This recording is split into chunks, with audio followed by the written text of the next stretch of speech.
Welcome to another installment of This Is Not Normal on the Political Drain podcast with Drill Sergeant Doug, aka Admin Doug, a U.S. Army veteran, teacher, musician, and family man from Jamaica, now fights for justice and democracy through commentary and humor. Follow him on YouTube at Political Drain and at Sons of Liberty Official as Drill Sergeant, aka Admin Doug, continues to protect our freedoms. They lack the intellect, the IQ points, and the simple intellectual curiosity to find out how to be better, get better, learn more, or even be competent in any way in their jobs. They just want to hurt brown people and black people and swing their dicks around. That's what we have as ICE agents.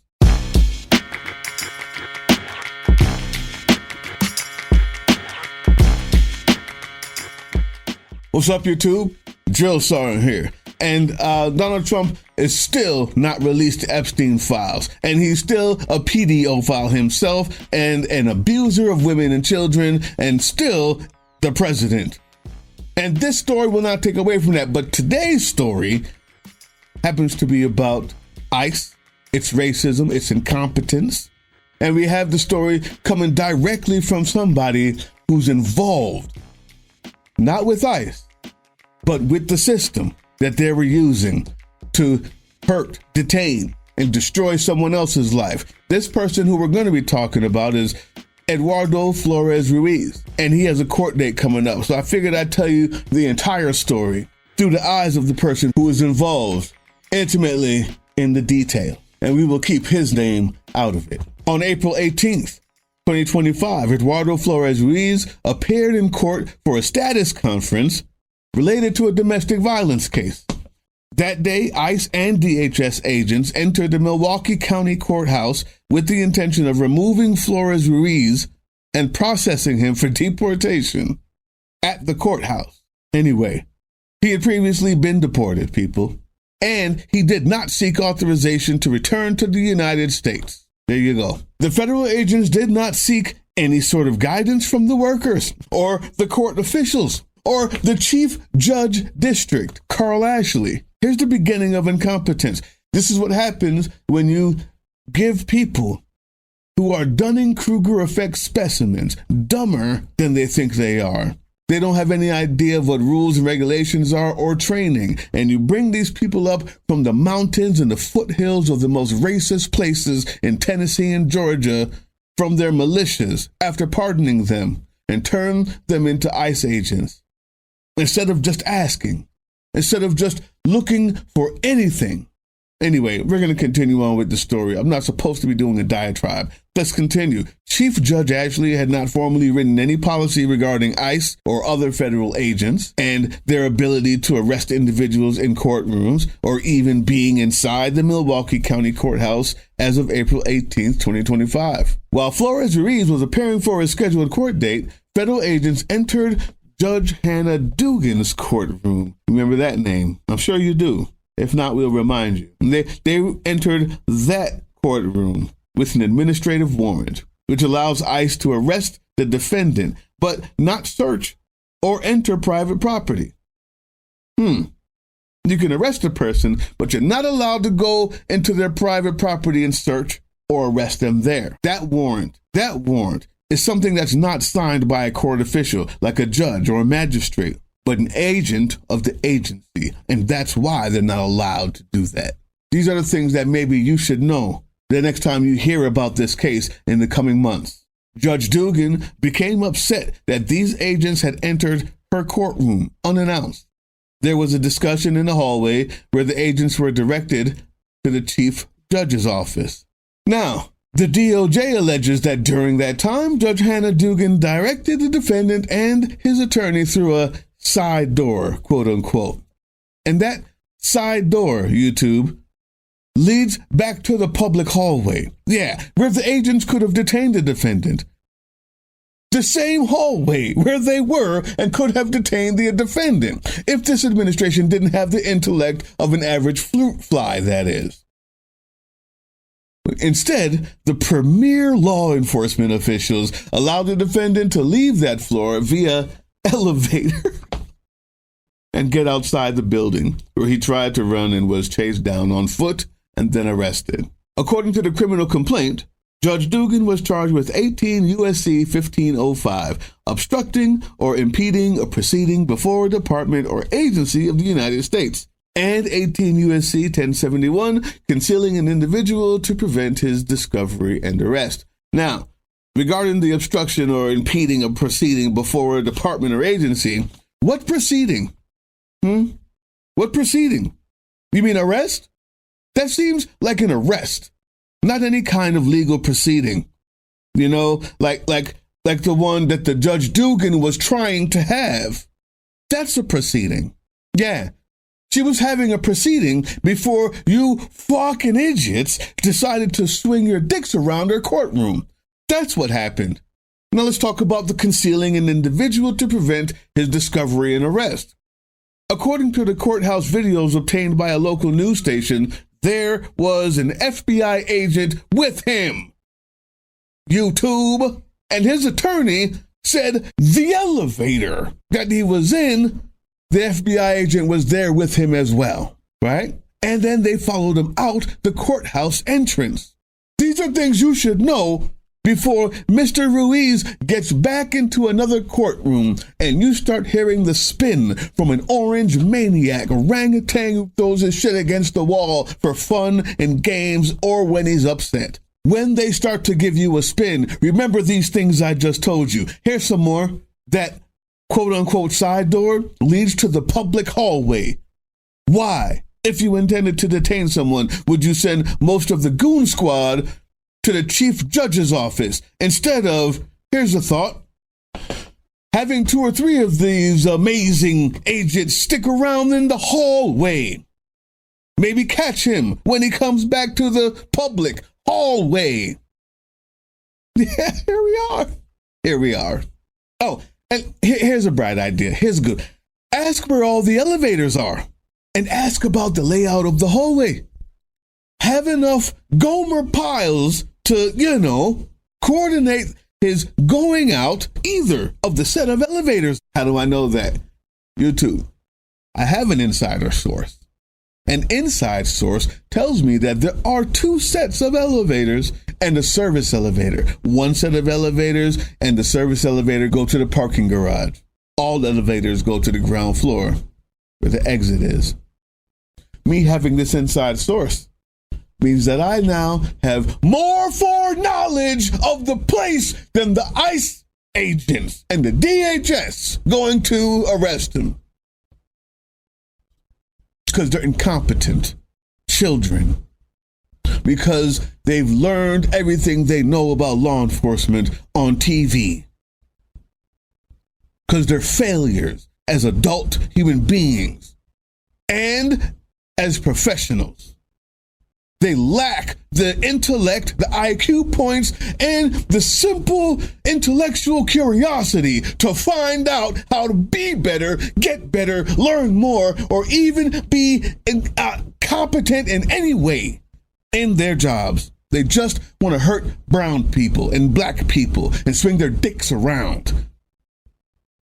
Because that's all they know. That's all their daddy taught them. That's what we have as ICE agents. I now know more about the layout than all of you and all of the rest of them. And I mean you as in the ICE agents and DHS and all the rest of you good and decent people out there on YouTube. When you see this come back up, when you see this court case come back up and you see those talking dickheads talking to you and spinning the story, remember all I told you here, and I'm not done. Maybe have some agents outside the exit in case he walks out that way. That's something that even I know. Even I know. Having done any extraction team work or learned about it even in a book at all. You know who else would know that? Even dumbass police officers would know. And I mean the dumbasses, the dumbest ones. Because they learned that in policing. A bunch of kids working out a trick-or-treating strategy for maximizing candy volume could have done better than this, people. These dipshits are calling a ball of roux gumbo. They eat the dead ones. If you know, you know. Now, they're expecting the populace to respect them. Nah. Let's not forget the esteemed Federal Bureau of Idiots led by Splash O'Hell. When Judge Dugan got arrested on April 25th, 2025, he tweeted out, "Just now, the FBI arrested Judge Hannah Dugan out of Milwaukee, Wisconsin on charges of obstruction. After evidence of Judge Dugan's obstruction,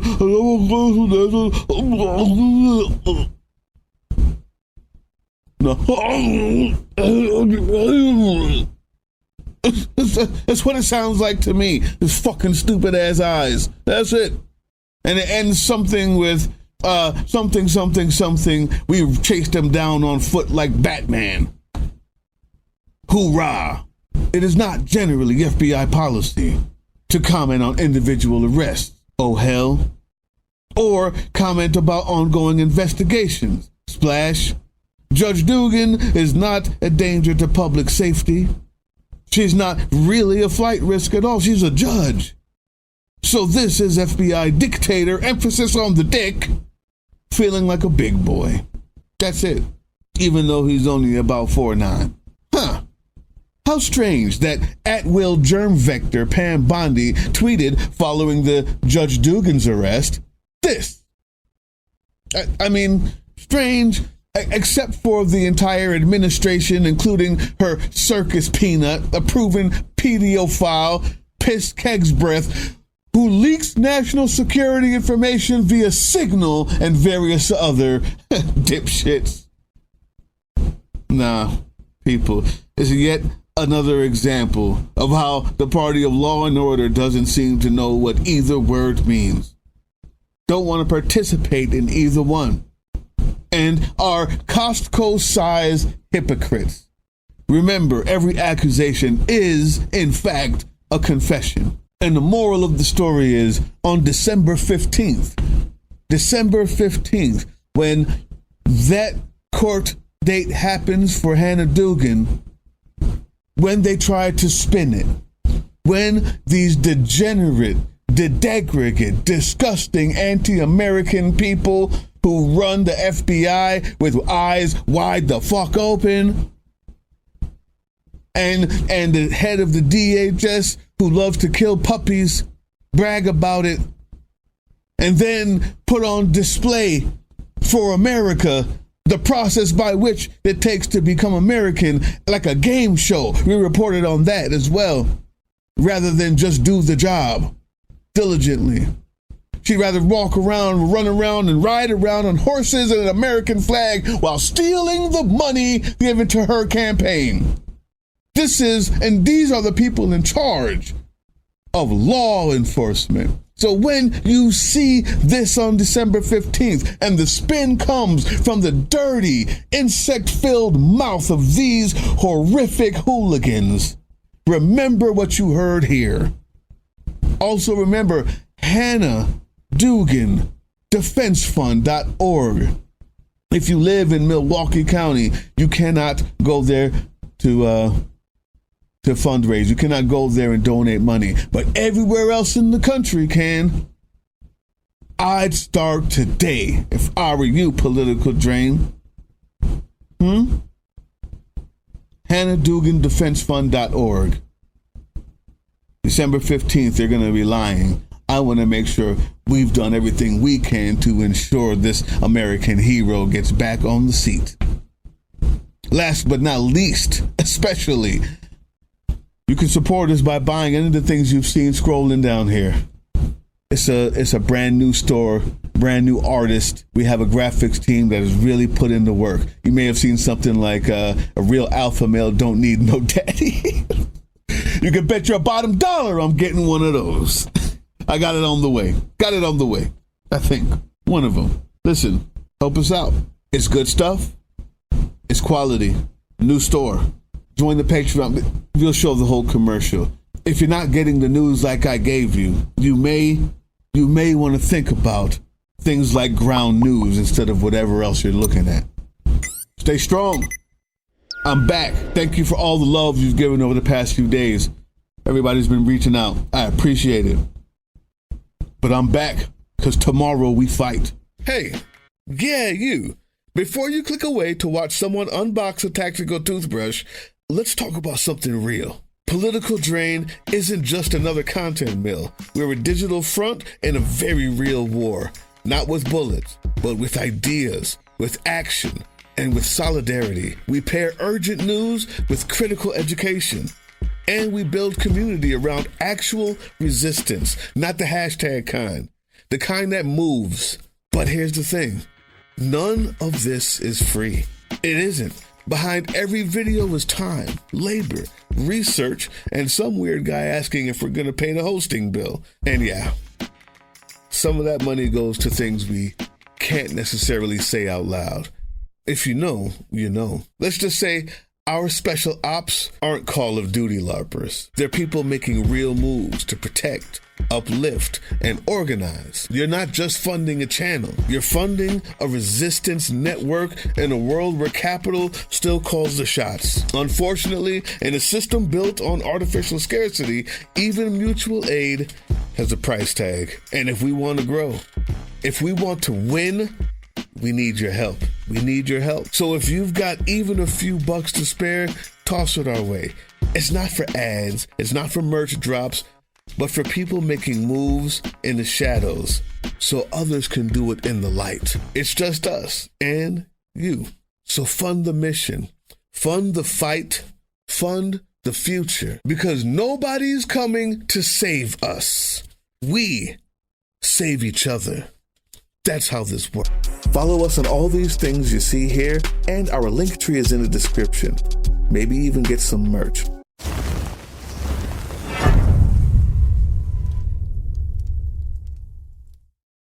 That was the Political Drain podcast, which can be heard on www.groovechillradio.com/political-drain and can be viewed on the Political Drain YouTube channel anytime. Once again, thank you for listening to Groove Chill as we resist fascism in any form, pursue democracy, peace, and love.